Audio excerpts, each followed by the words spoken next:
روس کے یوکرائن پر حملے سے پوری دنیا کے لیے جنگی، مالی، معاشرتی اور انسانی لحاظ سے ایک بہت مشکل اور پیچیدہ صورتحال پیدا ہو گئی ہے۔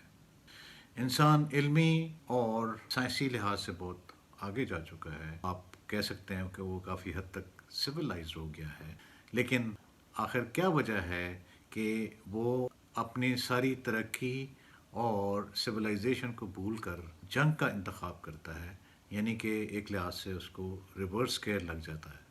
اس ویڈیو میں ہم یہ سمجھنے کی کوشش کریں گے کہ جنگ کے معرکات اور وجوہات کیا ہوتی ہیں، اور اس وقت جو لیڈرز ہیں یا باقی لوگ ہیں ان کی ذہنی صورتحال نفسیاتی لحاظ سے کیا ہوتی ہے۔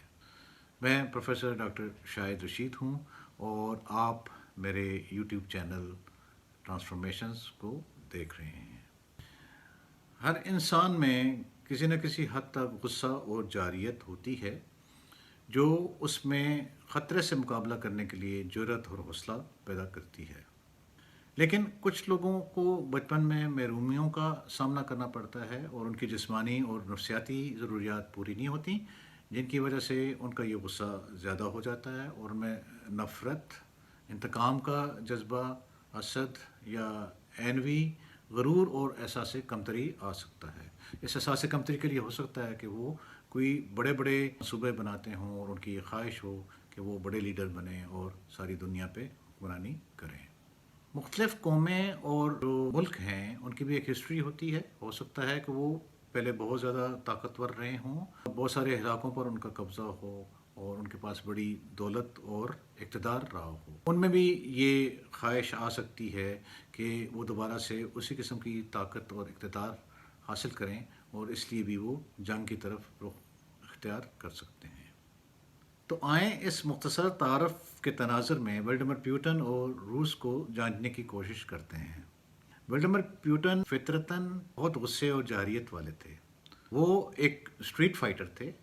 قسمت ان پر مہربان ہوئی اور وہ جوڈو، کراٹے اور دوسرے سپورٹس کی طرف اور KGB میں آئے، جس کی وجہ سے ان کے غصے کو ایک مثبت راہ ملی یا غصہ ان کا سبلیمیٹ ہوا۔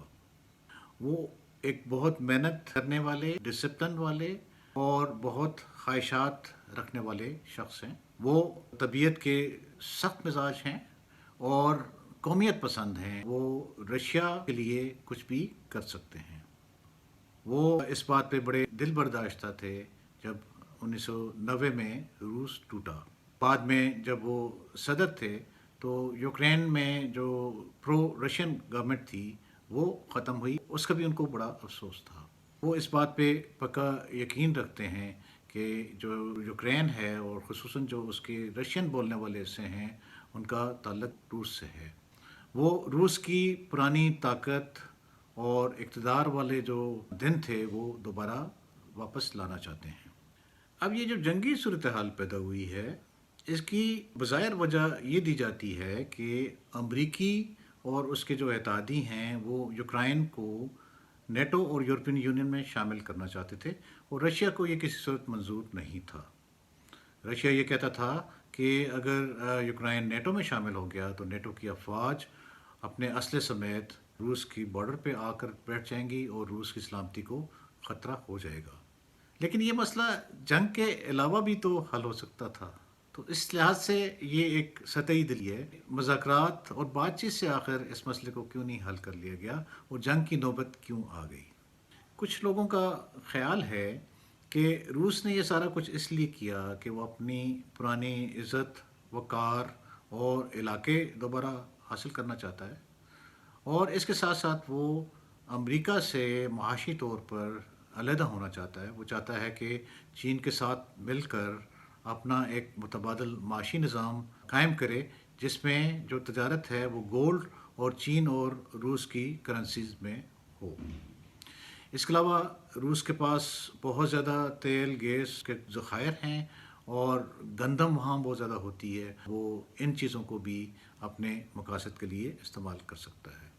دوسری طرف کچھ لوگ کہہ رہے ہیں کہ یہ سارا کچھ امریکہ نے جان بوجھ کے کیا ہے اور روس کو اپنے جال میں پھنسایا ہے تاکہ اس پر اقتصادی پابندیاں لگائی جا سکیں اور اس کی معیشت کو تباہ کیا جا سکے۔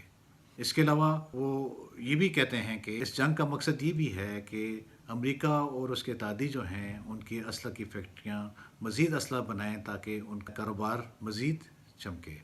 اس کے علاوہ ایک تیسرا مقصد یہ بھی ہو سکتا ہے کہ جو جرمنی اور روس کے درمیان گیس پائپ لائن کا منصوبہ ہے وہ مکمل نہ ہو اور اس میں جو ہے رکاوٹ پڑ جائے۔ آخر میں اس طرف آؤں گا کہ وہ کون سی ایسی کیفیت ہے جس میں مختلف لیڈرز اور باقی لوگ آ جاتے ہیں کہ جس میں وہ جنگ کی جو آپشن ہے یا چوائس ہے اس کا انتخاب کرتے ہیں اور اس کے جو ہولناک نتائج ہیں اور جو تباہیاں ہیں اس کی ان کو فکر نہیں ہوتی۔ اس کے لیے ہم میلانی کلائن کی خدمات لیں گے۔ میلانی کلائن نے ذہنی کیفیات کی دو پوزیشنز بیان کی، ایک پیرانوئڈ سکیزوئڈ پوزیشن اور دوسری ڈپریسو پوزیشن۔ جو پیرانوئڈ سکیزوئڈ پوزیشن ہوتی ہے اس میں ہم اپنی ذات میں ہی گم ہوتے ہیں، ہم دوسرے لوگوں کی پرواہ نہیں کرتے، دوسرے لوگ ہمیں دشمن لگتے ہیں، ہمیں جاہلیت زیادہ ہوتی ہے، ہمیں غصہ زیادہ ہوتا ہے، ہمیں جو ہے حسد زیادہ ہوتا ہے۔